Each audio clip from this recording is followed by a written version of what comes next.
दोस्तों, इससे पहले हम नमाज में अगर डकार आ जाए तो क्या करना चाहिए। नमाज में अगर छींक आ जाए तो अल्हम्दुलिल्लाह कहना चाहिए और उसका जवाब देना चाहिए या नहीं देना चाहिए। ये तफसील से आपकी खिदमत में वीडियोस मैंने पेश कर दी हैं। इस वीडियो में हम आपको बताना चाहते हैं कि जब जमाई आती है तो लोग अऊज़ु बिल्लाहि मिनश शैतानिर रजीम पढ़ते हैं, या ला हौला वला कुव्वता इल्ला बिल्लाह पढ़ते हैं, या अस्तगफिरुल्लाह कहते हैं। दरअसल कुरान और सुन्नत में इन कलिमात का सिर्फ जमाई लेने या ऐसे जो जमाएं आती हैं ना, उसके बारे में क्या हुक्म है। दोस्तों, भाइयों और बहनों, ये निहायत ही अहम सवाल है।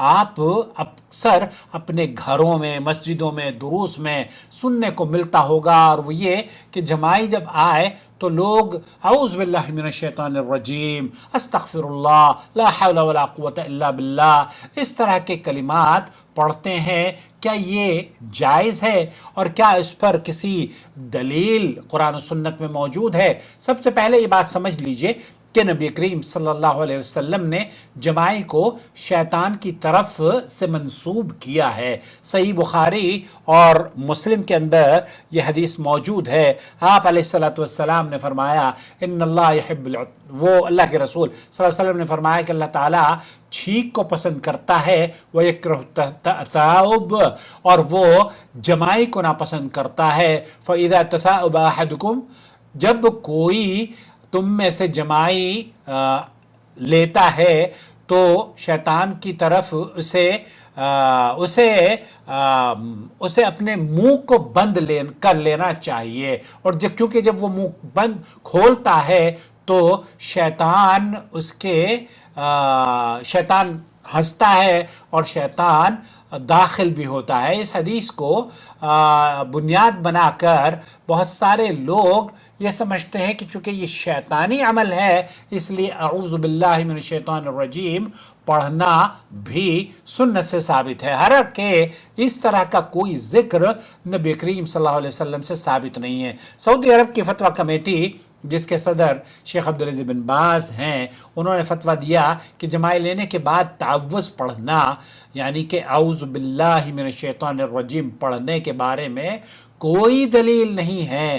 ताहम अगर कोई तावुज़ पढ़ लेता है तो इस पर कोई हरज इसलिए नहीं क्योंकि वो अगर ये समझता है कि ये शैतान की तरफ से है और वो तावुज़ पढ़ रहा है तो ये उसका इज्तिहाद है, इसमें कोई कबाहत मालूम नहीं देती। लेकिन अगर वो ये समझता है कि ताउज़ पढ़ना नबी करीम सल्लल्लाहु अलैहि वसल्लम के अज़कार से साबित है, तब ये अमल इस दलील का मुतालबा करता है, और दलील कुरान और हदीस में नहीं है। जमाई को अलबत्ता हत्तल मक़दूर रोकना चाहिए, और अगर हाथ खुल भी जाए तो फिर आप हाथ से उसको बंद कर लेना चाहिए, क्योंकि इन शैतान, जब जमाई ली जाती है तो शैतान दाखिल हो जाता है। इस तरह से शेख अब्दुल अजीज बिन बाज से भी पूछा गया तो उन्होंने कहा कि इसमें कोई हरज नहीं, क्योंकि जमाई शैतान की तरफ से है, लेकिन ये अमल मुस्तहब है, होने के बारे में कोई दलील नहीं है। इस अमल को ये कहना कि ये मसनून अमल है और या मुस्तहब अमल है, इसके बारे में कोई दलील नहीं है। हाँ, अगर कोई जानबूझकर तावुज़ पढ़ ले तो ये जायज़ है, क्योंकि नबी करीम सल्लल्लाहु अलैहि वसल्लम से बहरहाल इस तरह के कोई भी अज़कार जमाई के बाद लेना साबित नहीं है।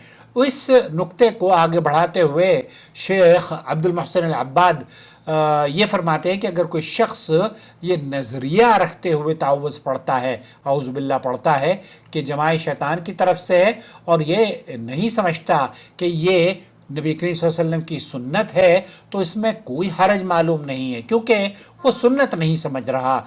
लेकिन अगर कोई उसको सुन्नत करार देता है तो इसको सुन्नत करार देने की वजह से इस बात का मुतालबा किया जाएगा कि कोई दलील हो, तब इसको सुन्नत कहेंगे ना।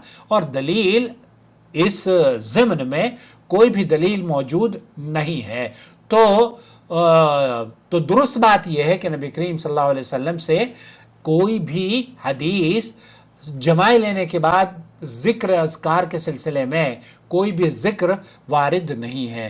جماعی کے بعد خلاصہ کلام یہ ہوا میرے عزیز میرے دوست کہ جماعی کے بعد اعوذ باللہ من الشیطان الرجیم پڑھ لینا، یہ اگر آپ پڑھنا چاہتے ہیں تو جائز ہے، لیکن سنت نہیں ہے، یہ عمل سنت نہیں ہے، یعنی نبی کریم صلی اللہ علیہ وسلم سے ثابت نہیں ہے۔ اگر کوئی شیطان سے پناہ مانگنے کے لیے پڑھے اور اسے سنت نہ سمجھے تو اس میں کوئی حرج نہیں ہے، اور بہتر یہی ہے کہ جماعی آنے پر حدیث کے مطابق منہ پر ہاتھ رکھا جائے اور حتی الامکان روکنے کی اسے کوشش کی جائے۔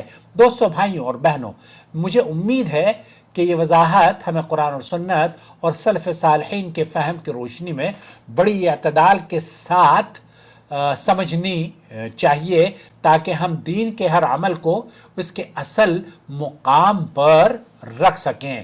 جو دین کا مقام ہے، کسی چیز کا اگر حکم لگایا جائے گا یہ حرام ہے تو اس کی دلیل ہونی چاہیے، یہ سنت ہے تو اس کی دلیل ہونی چاہیے۔ اگر دلیل نہیں ہے تو اگر آپ اسے یہ سنت سمجھ کر کر رہے ہیں تو یہ بدعت عمل ہے۔ اگر سنت سمجھ کر کر رہے ہیں، کیوں سنت اگر آپ سمجھ کے کرتے ہیں تو پھر اس کا مطالبہ ہوگا کہ آپ دلیل لے کر آئیں۔